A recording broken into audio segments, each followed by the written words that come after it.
Hey guys, it's Ice Plays here. Welcome to an advanced thumbnail tutorial. I'm doing this because I feel like showing you guys how you can make thumbnails with just Cinema 4D and Photoshop.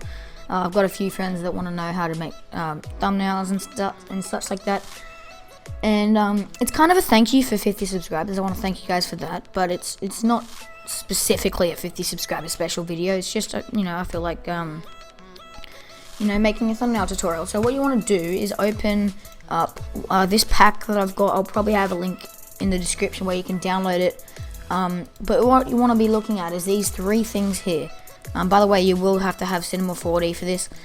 So what you want to do is just open up the Lightroom by just double clicking it, obviously, and Cinema 4D will start opening. We use Cinema 4D so that we can actually get. You'll get this error. Don't worry about it. Just press OK. We're using Cinema 4D to create the player, like the character on our our thumbnail. So then what you want to do once you've opened up Cinema 4D, you'll get this little light just in the center. What you want to do is then you can go and get the Steve rig and just drag and drop that into here. And then this thing will open up. Just click on FMR. And just exit out of that, and then you have this Steve character right here. Now, so what you want to do is click on the FMR up here, and this is where you can edit everything that he's doing. So if you want him to have a face, if you press skin just here to do a custom skin, and then you just want to find your skins. I'll use my Ice Plays YT one here, and it's glitching out heaps, and that's because with this rig that I use, the Steve rig, it adds its own facial features onto the face. So if you want to use them, make them smile or whatnot, you can you have to put a skin on that doesn't have any facial features, and then you can customize the face. But for this video, I'm not going to be using the facial features. So you just want to come down here and press off on all of these, like that, and then you have your normal skin. So then what you can do is change what he does, basically.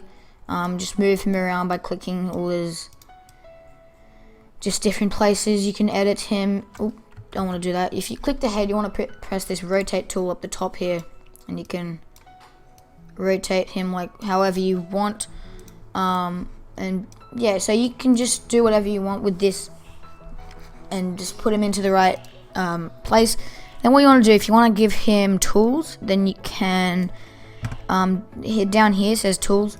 There's pickaxe right, axe right, blah blah blah, and then there's on the left hand. So if you want him to hold a pickaxe in his right hand, you can press that drop down menu and you can give him whatever you want. Like you can give him a gold one, and he's holding a gold pick, and then it's pretty self-explanatory. Oh my god. Well, you can basically can't speak. But you can just do whatever you want, basically. You can have a sword in the left hand, diamond sword. But with this rig that I have, it doesn't allow them to hold items. It only allows them to hold tools and weapons and stuff. So what you want to do to make them hold like something else is go to this item pack.lib4d. That's just so just drag that into here once again. And here you can select what you want. So say you want them to be holding some food, you go into the food tab, and there's all of these different menus basically. And if you go back, there's discs, there's absolutely everything in this pack. So there's even tools in this, I believe. But if you're using tools, just use the rig itself. But so I'm gonna get him a baked potato. Why not? And it might be a little bit big when it first put it in, so then you can just press this scale tool and scale it down to whatever size you want. And you can just go back onto this, and you can just move it around, basically rotate it into the position that you like and make it look like he's holding it.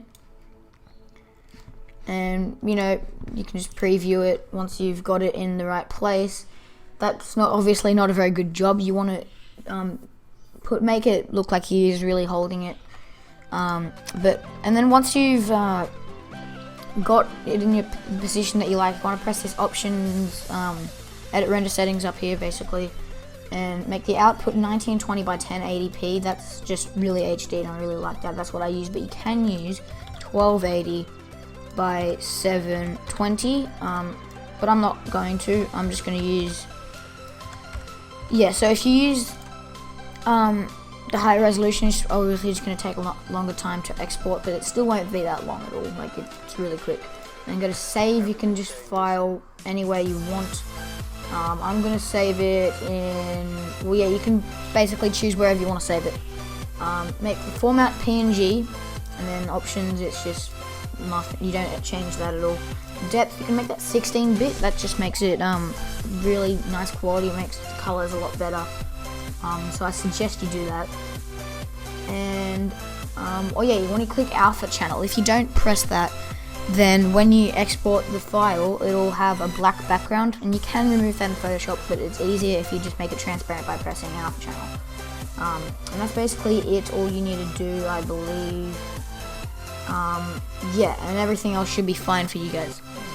And then all you need to do is just click this render button up here, and you know, you can just render it, and then what you will get will be, if I find it, character. I've got heaps of my own ones in here as well as Adrian's, but yeah, so I've got all these different things. Like, obviously this one's holding a thing of redstone, and I'm just going to use probably this one for the tutorial. And then you just want to exit out of Cinema 4D, obviously save it however you like. And then the final step is going into Photoshop and actually creating your main thumbnail. So yeah, let's just do this here. So you want to press File, New, 1280 by 720. That is the resolution you'll need for thumbnails when you upload them to YouTube. So that's the perfect size. Just press OK, and then you'll get this document right here in Photoshop. Hope you guys all know how to use Photoshop. If you don't, you can also do this in GIMP or Paint.net. They are also very good programs. I personally don't use them because Photoshop is much better, but it does cost quite a bit of money. So yeah, so basically you can go and get your skin. So if I just go, like, get your character that you just made in Cinema 4D, you can drag him in. I'm going to use this one, and then scale him up to whatever size you want. I'm going to make him about there. I think that's pretty good. And then if you want to give your put a background onto your thing, that's a word now, then I've got some screenshots here, just some random ones that I've got off images. If you want to know how to do them, then you can just go into Google, type in Minecraft background or something like that, images, and there's just heaps of them. You can go into shaders if you want, and you get some really nice pictures that you can just, you know, save and put them into Photoshop. And that's basically what I've got here. I've just saved a million of them. I'm going to use this one because that looks pretty nice, even though it's not, actually I'm not going to use that one because it's not very HD. So just find a good one that you like. I'm just looking through them. Let's just use this one. It's pretty basic, doesn't need to be that amazing. And then just scale it up to the frame size. So, and what you want to do to get, she'll do that later, don't worry about it. And then you want to get your Minecraft logo, and to do that, you basically go, oops, that's the wrong one, I need to go to Minecraft YouTube, and where is it, pictures, and you want to get the Minecraft logo. There are plenty of different types of Minecraft logos you can get. The way you get it is you just go type in Minecraft logo on images, and you've got plenty of them, different kind of types. Some remakes and are really nice, and I use that one, but you can use these ones as well. These are also really good, I like them. And then once you've got the one you like, you can just save it, and then you can just put it into Photoshop like this. And what I like to do with my thumbnails is put it down the bottom like that. You can put it at the top, you can put it at the bottom, you can scale it down by pressing Control T, making it like that, put it at the top on the side. You can do whatever you want basically. Don't place, I want it to be like that though. And then to get blah blah blah, so your text underneath the Minecraft logo, you can just press this text tool over here. And what font I'm going to use is actually a font that I've downloaded. I'll have a link in the description to dafont.com if I remember where it is. SF Espresso Shack, that's what it is. And then you can just click and type whatever you want. So I'm going to go thumbnail tutorial like that. And you can just put that underneath the text. You can put it wherever you want really, but I like it just like that underneath Photoshop. Underneath the Minecraft logo. And then to give it a nice style, what you want to do is, I've actually got some custom styles. Actually, they're not in there right now, that's kind of weird. But if you right click blending options, then you've got all this editing space where you can change the color and stuff like that. So I want to give mine a stroke of 3, just a little tiny one, just by pressing stroke and pressing the tick. And then I want to add a gradient overlay. So then you want to click this gradient here and just select some colors that you like. I'm gonna make this something like a red and an orange kind of. You just select the colors that you like. And I'm gonna make this a little bit more orange, like that, and then this a little bit more yellow.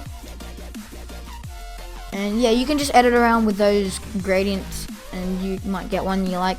And that's what I usually use, but you can also go through here. There's so many different things you can add. You can add a drop shadow, make the distance 0, spread like 40, size, you know, and you get that kind of black bit behind it, but I don't want that, so I'm just going to untick the drop shadow. And you can go through all of these, you can get some really cool text styles. And that's basically it. What you want to do to add a border around it is go onto your background, and if your background is actually bigger than the 1280 by 720, then what you want to do is click your layer and just get the what is this called? I forget what this is called. Oh, the marquee tool, that's what it is. You just want to drag across the whole entire thing, press Control C, Control V, and then you can click, that'll create another layer down here. You just want to delete your first background layer, and now this is perfectly in line with the actual thumbnail. So the reason I did that is, so if you right click blending options, you can add a stroke, and that's how what I use to make the border around the outside to make it nice and even. You can go position inside, and then I like to make the size 16. I think that's a good size, but you can change this to whatever you want. Oops, I did not mean to press enter there. You know, you can make it whatever size you want. You can make it 10, you can make it, you know, whatever. I'm gonna make it 16. And then you can obviously select the color. I'm gonna make it like this color just there, just to suit that. And if you have your character that kind of goes over the bottom bit there, then what you can do is just zoom in, scroll down a little bit, and get your Ice Plays 3, your character, and just get your marquee tool again, and you can just drag a little box like that along his legs, and then just press delete. And if that happens, then what you need to do is press right click on the layer and press rasterize layer, and then try deleting it again. And then his legs are actually behind the border, so I'd actually move that up a little bit.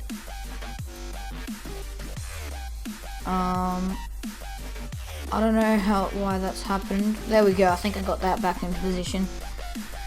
But damn it! Now I need to zoom in again and delete a little bit more. I'm not sure what happened there. I think I must have accidentally moved the background layer, so I just need to delete this bit again, like that. And there we have it. Now, if you want to add an episode number in the top left-hand corner, then what you can do is just create a new layer by pressing layer, new layer, or you can press Shift Control New. Just press OK, and here what you want to do is get the pen tool, just like this. That's what it should look like, it's a little hand, and then you can just kind of map out how big you want the episode number space to be, just like that. And then if you want to fill it in, you go paths, right click, fill path, and then you just press color, and you can select this color here, press OK, and OK, and then it fills it in for you. So that's basically it. And then to add an episode number, you obviously just go 01 or whatever, and then you can do the same thing with the blending options, but I'm not going to add a path to it. I'm not going to add an episode number to it. So that's the thumbnail basically done. That's pretty much it. It's really easy to make. So yeah, I hope you enjoyed the video. If you did learn anything in this video, then please do leave a like down below. It does help me out a lot. And subscribe if you haven't already, and you'll get updated on all my videos as soon as I upload a Minecraft video or a tutorial video in the future.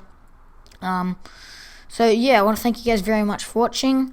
Bye, guys.